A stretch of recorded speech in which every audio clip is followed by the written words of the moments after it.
ये दिनांक 28 तारीख की घटना है, 28 मई परसों की घटना है।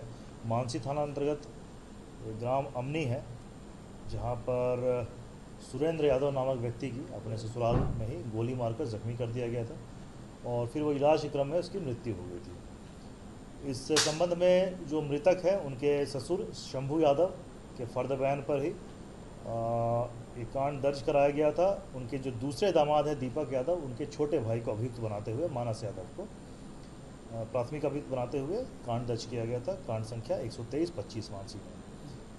कांड दर्ज करने के उपरांत अनुमंडल पुलिस पदाधिकारी सदर 1 के नेतृत्व में अनुसंधान प्रारंभ किया गया, जिसमें ये और थाना प्रभारी मानसी लगातार कांड के उद्भेदन में जितने भी उपलब्ध साक्ष्य हैं, गवाहों को इन्होंने एग्जामिन किया और लगे रहे लगातार, जिसके फलस्वरूप 24 घंटे के अंदर कांड का उद्भेदन हो पाया।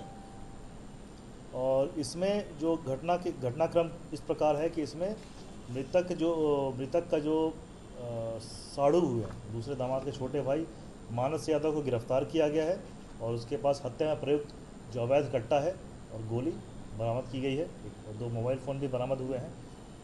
और इसमें मृतक की पत्नी अनुपम कुमारी वो इसमें अप्राथमिक अभियुक्त बनी है। जो मृतक है सुरेंद्र यादव, उनकी अपनी पत्नी, उनको भी गिरफ्तार किया गया है। तो पूरा घटनाक्रम उन दोनों के द्वारा साजिश रची इसमें साजिश में है। और ये घटनाक्रम इस प्रकार है कि जो मृतक की पत्नी है अनुपम कुमारी और ये जो प्राथमिक अभियुक्त है मानस यादव, इन दोनों के बीच में विवाह से पूर्व से ही प्रेम संबंध था और विवाह के पश्चात भी इन दोनों का अवैध संबंध कायम था, जिसकी जानकारी मृतक को हुई थी। मृतक इस बात को लेकर नाराज़ था और मृतक की पत्नी भी इसके बाद जब उजागर होने के बाद अपने मायके में ही रह रही थी और इस बात को लेकर कई बार अनबन होती रही है।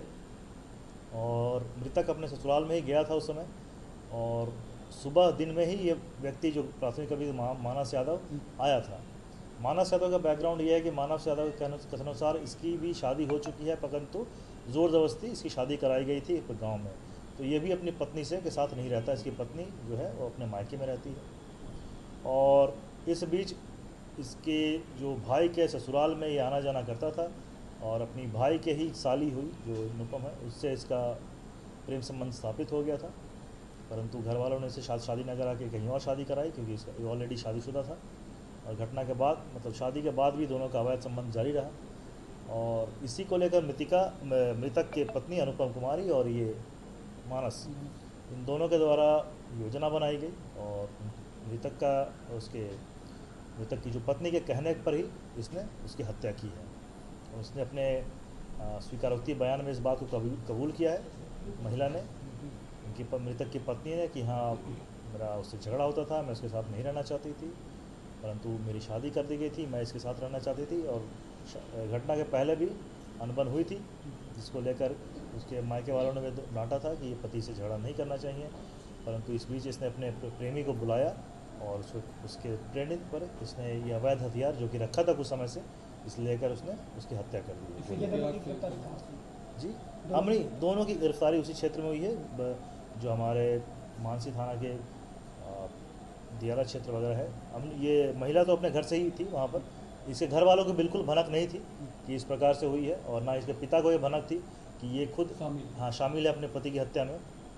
उनके लिए भी बहुत बड़ा ये शौक है, मतलब सभी स्तब्ध हैं कि इस प्रकार से कैसे कोई घटना कर सकता है, अपने पति की हत्या करवा सकती है। परंतु उसने भी अपने स्वीकारोक्ति बयान में यह कबूल किया है कि हाँ मेरे ही कहने पर उसने किया है, हत्या का घटना को अंजाम दिया है। तो दोनों को गिरफ्तार कर लिया गया है और वेपन भी रिकवर किया गया है।